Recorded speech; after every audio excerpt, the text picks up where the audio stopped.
conversation with an expert, a thought leader, a doer in the realm of innovation for the built environment. My name is Jeff Echols. I'm a senior advisor and the head of marketing for Shadow Partners. And today's Encore presentation follows on the heels of yesterday's conversation with Tom Scarangello. Today I'm talking with Scott Frank. He's a managing partner at JB&B in New York. We talk about innovation in engineering. One of the reasons I wanted to set up this timing is because in a couple of weeks at Shadow Summit, both Tom and Scott will sit on a panel with KP Reddy, and they'll talk about your IP, developing your own intellectual property inside of your firm. So I wanted to set these two up back to back. Tom Scarangello yesterday, Scott Frank today, with another Encore presentation. Now, you're going to enjoy this conversation. Scott really knows engineering. Obviously, he's a managing partner at JB&B, but he knows innovation. He knows intellectual property. So enjoy this conversation with Scott Frank. We are having a lot of Encore presentations lately because we're retooling Shadow Shorts. There's going to be a new version coming out here very, very soon. So you'll see some changes coming up. But until then, enjoy this conversation with another from our community of innovators. This is Scott Frank, managing partner at JB&B.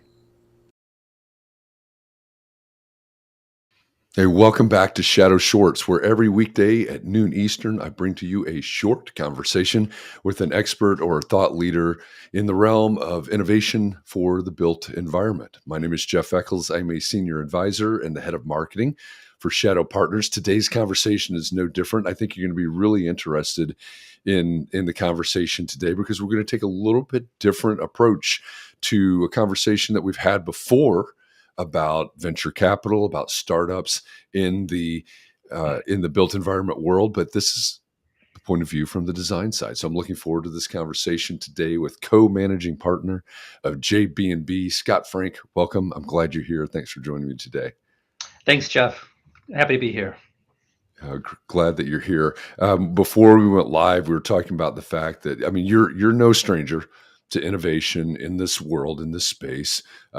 We've talked about IP, inside of firms, and JB&B is a large engineering firm. You've got plenty of IP of your own, but you were talking about the fact that there may need to be a little bit different focus or more attention in certain areas from startups in the design world. So tell me more about your outlook and your insights regarding startups and investing in startups in the design world.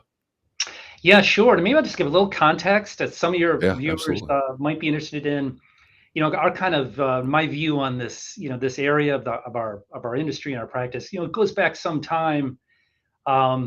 We were founding members of what at the time was called the International Alliance for Interoperability, which was the predecessor to the Building Smart Alliance today, and the creator of the IFC standard, to any of the BIM wonks out there who might know that data exchange standard. But back then it was a vision of open standards that's enabling interoperability. And as I said, that goes back quite a few years, and we've really tried to push as much as we could. And I'm thinking about just an interesting anecdote to this group. We had a collaboration with Autodesk at the time of the design of the Freedom Tower post 9/11 in New York City that we were fortunately and unfortunate circumstances privileged to be the design engineers for. And we did most of that through DD on a beta version of Revit at the time. We were determined to bring BIM to large commercial projects, and that was quite an undertaking and made some Autodesk executives kind of nervous at that point. So it's with a lot of passion and forethought about as we look to where we are today. And as you and I discussed, we've dipped our toe in the water a few times with startup ventures, a couple that we've seeded and have worked out in various ways. And so we feel like we've learned a few of the lessons about what that's all about.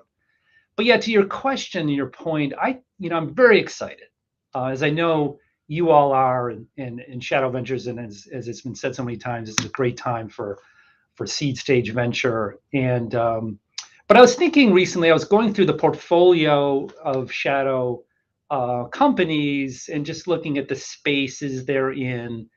And it's quite a diversity, of course. But what struck me is that, is, not entirely unexpected, I think, but many of the use case scenarios that are being automated, are pretty narrowly defined, and they center more to me on the kind of physical asset side, or on the build side, or the build space. And yes, there are some. They're doing great things from a from a design standpoint. But I think the big nut to crack is, and I think it is a little more messy, is the design phase, and in particular maybe in the in the commercial institutional space, maybe away from single family small buildings, but the large projects. And I'm particularly excited by a couple things. This confluence that we're going to see, I think, in this industry, as you know, in a time when capital is really flowing into digitization of the AEC space. But I think the intersection, the timing of what AI is going to do for us from in the kind of the knowledge management sector part of this, um, combined with, I don't know about you, but I've been fortunate to have some kind of deep dives into the Apple Vision Pro headset. And I'm just lit up about what I think may be possible for designers. Past what you've seen to date of kind of more just renderings and virtual walkthroughs, kind of virtual painting of virtual spaces, on a screen for visual consumption by stakeholders. But to now bring kind of an augmented reality environment to design professionals, architects, engineers who are involved with the design process, with kind of this, what I think, in the definition I like to hear about the earlier impacts that we'll see from AI, which is, think of it as an assistant, as a digital assistant, who can in real time bring the wisdom of the master of 30 years, 40 years, all the code subtleties and all the best practices, all that, to bear in real time to a younger, earlier career professional. And I think this mode with activating kind of an enhanced reality kind of mode, I think it could be amazing. So yeah, so I'm excited for, I hope the time is right. It feels like we're getting there. It feels like the startup communities, picking the low hanging fruit, and that's great, and that'll be terrifically, add terrific value. But the big problems to be solved still remain, and they're hairy. And but I hope that maybe a couple of these breakthrough technologies will really be the springboard that we need to really start to launch that part of it. Yeah, that's super interesting because I think you're exactly right. We're we're teetering on this edge, right? And this is no surprise to anybody, right? Generations age, they move through the profession, and we're just in a point in time where there seems to be a bigger gap between generations that are moving close to retirement and the new leaders, the upcoming leaders. And so us Generation Xers are a relatively small generation, and quickly being overtaken by younger generations. And I think that idea of knowledge transfer is critically important. How are we going to transfer the knowledge? How are we going to pass down the wisdom, knowledge, experience of someone with 30, 40 years in the field to someone that's just, a handful of years past their licensure or something like that? And that's intriguing to think about that as a problem that's going to be addressed. It's needed, obviously, but be addressed by some of these technologies. And you're right, we're thinking about them a lot in terms of the build, the deliverable side. So that's a great point to bring up. And just to emphasize, really amplify your point, I was having a conversation recently with a young engineer, a college, Hmm. undergraduate engineer who's contemplating career choices, and was asking me about, the built environment kind of space, and one of the points I made was, how many? I'm sure there are many others, but what strikes me that's a little bit unique about the built environment, engineering in particular, but I think design in general, even architecture is no different, where you're coming into a profession where that is rapidly integrating, innovating, and being digitized, and employing state of the art technology now finally, but where also you need to be a subject matter expert on what were the innovations 100 years ago. 100 years ago. And in like the engineering space, I mean, we still, joining pipes together is still a very important and critical function in this industry, and one that we struggle with still to this day, just like architects, no offense to my friends, struggle with making roofs that don't leak water, right? And how many Exactly. millennium have humans been trying to build roofs, right? And so that you come into it needing to be digitally astute and state of the art on, and if you're going to be on a development side and coding, of course, but just as a user, even, think of that, kind of perspective you need as you need a contemporary education and be adroit at that. And then you need to be a master of, 10 decades Mm. worth of very smart people working out lots of hard problems and, incorporated into a lot of national standards and so forth, and I think that is somewhat unique, and so it just reinforces, putting aside the demographic shifts and the large baby boomer generation moving out, and even us, soon to be out. Um, but I think it just, this whole area of knowledge management really looms large. And I know firms that are, I think are, positioning themselves for success have recognized this and are investing, like our firm is as well, into this, this very important organizational function, which is how do you systematically um, really incorporate those lessons learned into standard practice, right? It's not enough to just get the lesson recorded and up into the intranet in your firm. That's not enough, right? That's the Right. first step of probably a dozen to really bring value to it. And we're just going to need automation and smart tools to help us. And it feels like, yeah, this may be, the time Yeah. for sure. Yeah, you're right. I mean, to call it knowledge management is exactly right. Right. Yeah, we can, I don't have one within arm's length, but we can have all kinds of books, right, with lots and lots and lots of knowledge, but I still need to be able to find the information when I need it, at the point that I need it, and have it explained, because it's, maybe it was written in such a way, or maybe it doesn't have exactly the right or same application. So how do I iterate on that? Yeah, that's fascinating. Um, And one of the points that KP Reddy makes astutely too is that, and our clients are not satisfied right. with how much time it takes us to, still reach for some of the volumes that are sitting behind me, go on an intranet, digest a 1,000-page PDF of a new code, et cetera, et cetera. um, it's really not satisfactory. Hmm. And this idea of, one of the defined terms in the field of knowledge management, which is is an academic Hmm. field. I mean, certainly it is born out of the petroleum industry. As I understand it, from the early offshore oil platform projects, um, for obvious, reasons of benefiting from lessons learned, and there was capital then to really kind of develop the quasi theory around it. But findability, right? Mm. Findability is a defined term. And the Google search, that search on your internet, that's the infancy of it. But now, in fact, I was just before this, on the way to work today, I was listening to a podcast by the brand Upcode, which Mm-hmm. we all know about, and Yep.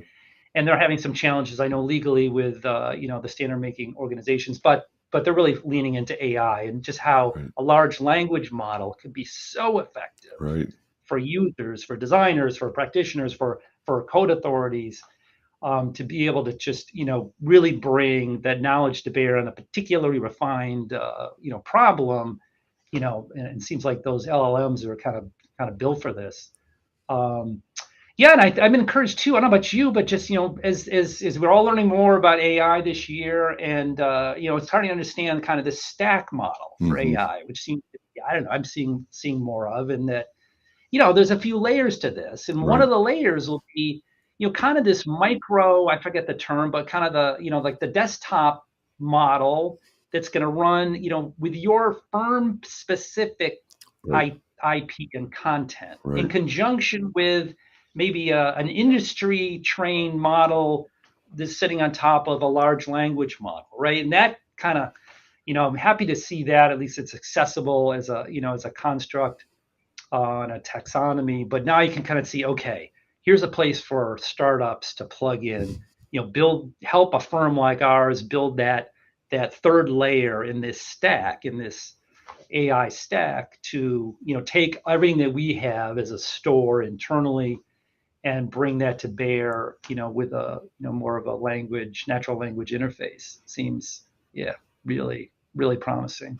Yeah, there's a couple points there that really resonate with me. I mean, the uh, um, the idea of what do we have that's specific, right, to ours. Sure, we could use Bard or ChatGPT, et cetera, but what about our specific IP, et cetera? And the idea that you shared earlier about clients not being. I mean, if there aren't, there are some firms that are doing surveys, that are doing post project surveys and learning, getting the feedback from their clients, and there are some that are not, but they're finding that, it's like I tell my students a lot of times, there aren't a lot of people that want to hire an architect or an engineer or go to the doctor or hire an attorney. They just want to feel better, have this problem solved, et cetera, right? That's what Yeah, they're after, yeah. which indicates a certain level of dissatisfaction. And you mentioned KP Reddy, who's our CEO. He and I have been kicking this around a lot. I'll be in Atlanta next week speaking at an event talking about AI, and we agree that the client side is probably number one. It may be the blind spot that a lot of us on the design side are missing. Right, we're focusing on design, we're focusing on deliverable, but what do the clients want? How do we make that Yeah. client experience better? What are they going to demand? What are, one of the things that I think about a lot is what's your insurance carrier, your errors and omissions, your liability insurance? What are they going to demand? Um, what's the client's insurance carrier going to demand? I think there are a lot of ways to look at this, and it's pointing towards technology. And I think you're right. There is low hanging fruit for some of these startups to come in and solve some of these issues. We try to be students here of Clay Christensen, the late Clay Christensen, and his disruption theory. And you know, in that parlance, you look at our market and you say, "Wow, this is not a market that's overserved by the incumbents. It is not overserved. This is an underserved market." And then in further to that theory, which is that to the extent that this is disruption, and I think we all think it will be, and it'll change business relationships, and some of them, firms like us aren't going to exist any longer, and so forth. But to the extent that disruption, in that model, happens from the low end, it's and it's something that's not perfect, but it's just good enough, but it's very inexpensive. And I think is certainly held up in a lot of industries and a lot of sectors, right? If you look at the history, and I think kind of what do you say? You look at the landscape here, and you say, yeah, I think that could be possible, right? I mean, how much is it going to cost to license, Microsoft's, AI LLM, and I'm sure Autodesk will have something soon, and then layer that someone will come up, Autodesk will come up with the industry specific trained version, right? That we'll all subscribe to, and then hopefully the startup community can help us with kind of the firm specific um, IP. And boy, I don't know, does this the capital intensity of bringing those solutions to market at scale? I mean, I don't know. It just doesn't seem like there's a huge barrier there. So I do, again, another reason to be feel like to be optimistic. I'm not always considered an optimist. I'm often the glass half full kind of kind of prerogative, but I can't help myself. I think the time, this next decade is going to be huge. Yeah, I agree. I agree. So one last question. I know we're in danger of this not being a short anymore. So let me ask you one last question. If you are someone that's innovating, if you are a startup founder or a potential startup founder, as you look out across this segment of the industry that we're talking about right now, what's one piece of advice that you have for somebody in on a way that they could find their niche or make some sort of specific impact? Well, one thing I've observed is, the potential entrance to this market, and they've historically been to date, the larger corps, but they universally have made, fatal mistakes. And that I think this is the mantra I've been repeating, would continue to, is that you need to appreciate my earlier point. You're coming into, even though it's a massive part of the US economy, right? Our industry is as big as the automotive industry. And big players, look at that and they say, oh my God, look at this percentage of the US economy that isn't even been barely touched by software. Great. And they all run and turn tail and run after a short order because they fail to understand that this is a very parochial market. It's regionalized, it's sector specific, and yes, in totality, it's large, but it's really, it's a large population of small, customized markets with stakeholders that serve all those roles in the entire life cycle of buildings. And so I think having that awareness is essential, and just to the point that, you know the coupling with public regulation. We are a very regulated industry, and I always enjoy those exchanges. Not to go political at all, but my kind of libertarian friends in my industry. I'm like, you realize if there were building codes and all these standards and everything else, we really wouldn't need the design profession, right? You would not need us. And I think that is something very important, to have a healthy respect for the power of the status quo, based on this legacy that is still with us. We don't need to worry about punch cards, right, to get software loaded into computers anymore, right? Like the beginning of our careers, right, or our education, at least, not to Yeah. date us too much. But here, as I said, you still need to know, how does stick-built construction really work, and how does steel framing really happen, and how does large bore piping get installed, and from the logistics standpoint, get into a high-rise building. There's all that legacy. So my advice would be, to the potential founders out there, get a subject matter expert in the building space. I'm not saying it has to be somebody, well along in their career path, but someone with 10 years of experience who can bring a little bit of that wisdom, because I just think the planning otherwise can get really ahead of, over the tips of the skis, because it's going to take longer. It's going to be slower. The sell cycle in this industry is so long, and it's going to get better, but it's not going to change overnight. So there's a couple. Yeah. Oh, that's very well put. And that there's so much that we could unpack there, but you're exactly right. It's not the industry that you think it is. If you're looking at it from the outside with no experience in the industry, and I understand if you're one of my clients, someone I've worked with before, and I've told you your business is a business and it's no different than any other business. There are nuances to that. There are differences in the industry, and you just hit on a couple of really important ones. So some great takeaways there. So if you're a startup founder, and you want to get into this space, listen to what Scott was just saying, because it is important. It's possible. You can definitely make an impact, but there are some things you have to be aware of. So, Scott, thank you very much. Those are great insights. It's a great conversation today. I appreciate you sharing all of these. And for everybody else that's out there that's watching either live or in some time shifted manner, we appreciate you. I'll be back again tomorrow with another Shadow Short, another conversation with an expert or thought leader in the realm of innovation for the built environment. And we hope to see you soon. Thanks, everybody. Thanks, Scott.